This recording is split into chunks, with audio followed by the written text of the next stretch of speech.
Day 75, Deuteronomy 14 through 16. You are the children of the Lord your God. You shall not cut yourselves nor shave the front of your head for the dead. For you are a holy people to the Lord your God, and the Lord has chosen you to be a people for himself, a special treasure above all the peoples who are on the face of the earth. You shall not eat any detestable thing. These are the animals which you may eat: the ox, the sheep, the goat, the deer, the gazelle, the roe deer, the wild goat, the mountain goat, the antelope, and the mountain sheep. You may eat every animal with cloven hooves, having the hoof split into two parts, and that chews the cud among the animals. Nevertheless, of those that chew the cud or have cloven hooves, you shall not eat such as these: the camel, the hare, and the rock hyrax, and for they chew the cud, but do not have cloven hooves. They are unclean for you.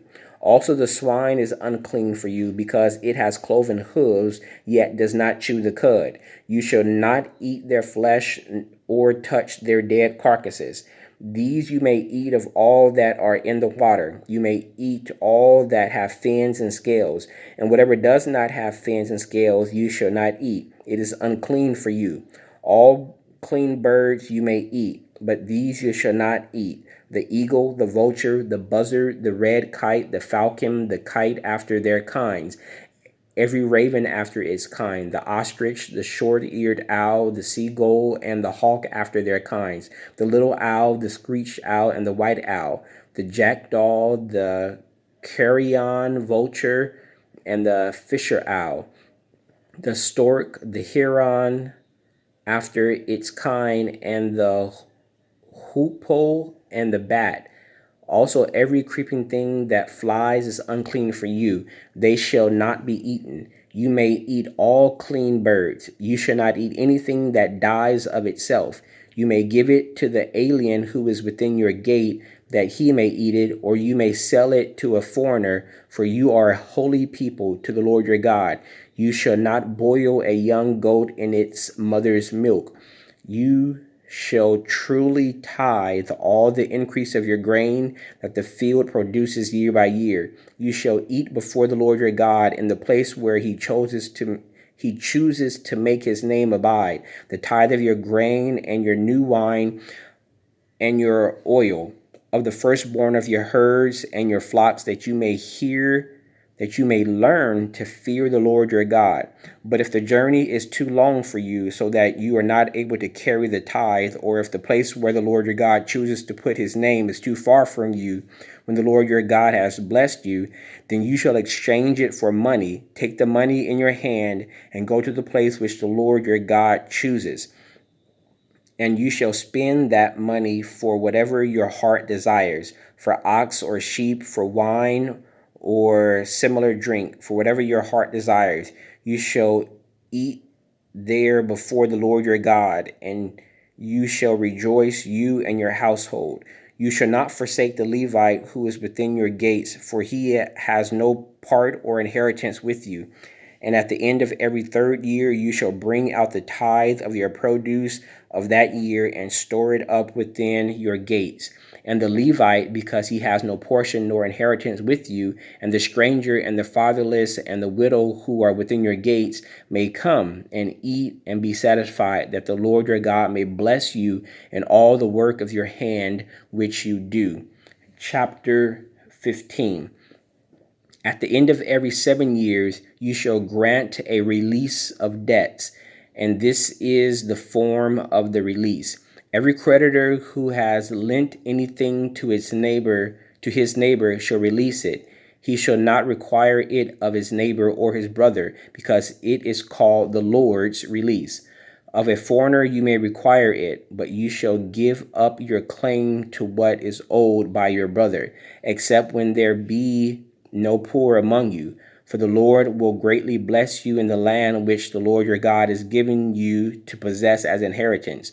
Only if you carefully obey the voice of the Lord your God, to observe with care all these commandments which I command you today.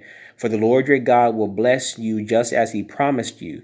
You shall lend to many nations, but you shall not borrow.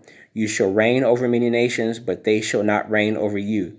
If there is among you a poor man of your brethren within any of the gates in your land which the Lord your God is giving you, you shall not harden your heart nor shut your hand from your poor brother, but you shall open your hand wide to him and willingly lend him sufficiently for his need, whatever he needs. Beware lest there be a wicked thought in your heart, saying, the seventh year, the year of release, is at hand, and your eye be evil against your poor brother, and you give him nothing, and he cry out to the Lord against you, and it becomes sin among you. You shall surely give to him, and your heart shall not be grieved. When you give to him, because for you shall surely give to him, and your heart shall not be grieved when you give to him, because for this thing the Lord your God will bless you in all your works and in all to which you put your hand. For the poor will never cease from the land. Therefore I command you, saying, you shall open your hand wide to your brother, to your poor, and to your needy in your land. If your brother, a Hebrew man or a Hebrew woman, is sold to you and serves you 6 years, then in the 7th year you shall let him go free from you. And when you send him away free from you, you shall not let him go away empty-handed. You shall surely supply him liberally from your flock, from your threshing floor, and from your winepress. From what the Lord your God has blessed you with, you shall give to him. You shall remember that you were a slave in the land of Egypt, and the Lord your God redeemed you. Therefore I command you this thing today. And if it happens that he says to you, I will not go away from you, because he loves you and your house, since he prospers with you, then you shall take an awl and thrust it through his ear to the door, and he shall be your servant forever. Also to your female servant you shall do likewise. It shall not seem hard to you when you send him away free from you, for he has been worth a double hired servant in serving you 6 years. Then the Lord your God will bless you in all that you do. All the firstborn males that come from your herd and your flock you shall sanctify to the Lord your God. You shall do no work with the firstborn of your herd, nor shear the firstborn of your flock. You and your household shall eat it before the Lord your God year by year in the place which the Lord chooses. But if there is a defect in it, if it is lame or blind, or has any serious defect, you shall not sacrifice it to the Lord your God. You may eat it within your gates. The unclean and the clean person alike may eat it, as if it were a gazelle or a deer. Only you shall not eat its blood. You shall pour it on the ground like water. Chapter 16. Observe the month of Abib, and keep the Passover to the Lord your God. For in the month of Abib the Lord your God brought you out of Egypt by night. Therefore you shall sacrifice the Passover to the Lord your God from the flock and the herd, in the place where the Lord chooses to put his name. You shall eat no leavened bread with it. 7 days you shall eat unleavened bread with it, that is the bread of affliction. For you came out of the land of Egypt in haste, that you may remember the day in which you came out of the land of Egypt all the days of your life.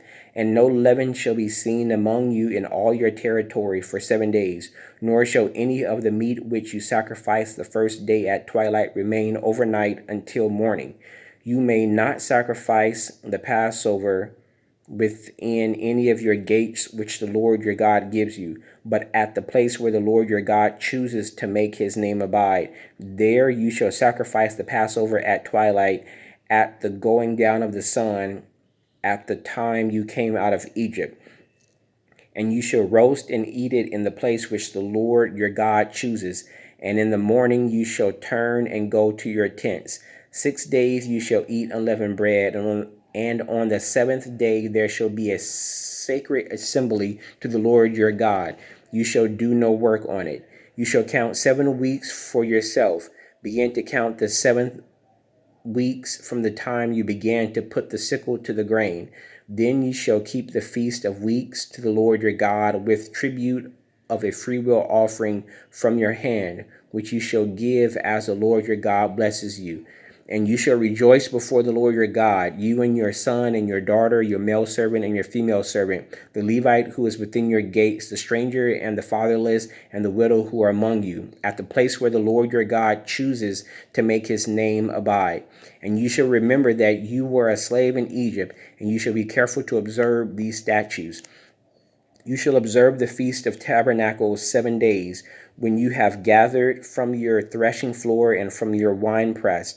And you shall rejoice in your feast, you and your son and your daughter and your male servant and your female servant and the Levite and the stranger and the fatherless and the widow who are within your gates. 7 days you shall keep a sacred feast to the Lord your God in the place which the Lord chooses, because the Lord your God will bless you in all your produce and in all the work of your hands, so that you surely rejoice. 3 times a year all your males shall appear before the Lord your God in the place which he chooses, at the feast of unleavened bread, at the feast of weeks, and at the feast of tabernacles. And they shall not appear before the Lord empty-handed. Every man shall give as he is able, according to the blessing of the Lord your God, which he has given you. You shall appoint judges and officers in all your gates, which the Lord your God gives you, according to your tribes, and they shall judge the people with just judgment. And you shall not pervert justice. You shall not show partiality, nor take a bribe, for a bribe blinds the eyes of the wise and twists the words of the righteous. You shall follow what is altogether just, that you may live and inherit the land which the Lord your God is giving you. You shall not plant for yourselves any tree as a wooden image near the altar which you build for yourselves to the Lord your God. You shall not set up a sacred pillar which the Lord your God hates. May the Lord add a blessing to the reading of the word. That was day 75, Deuteronomy 14 through 16.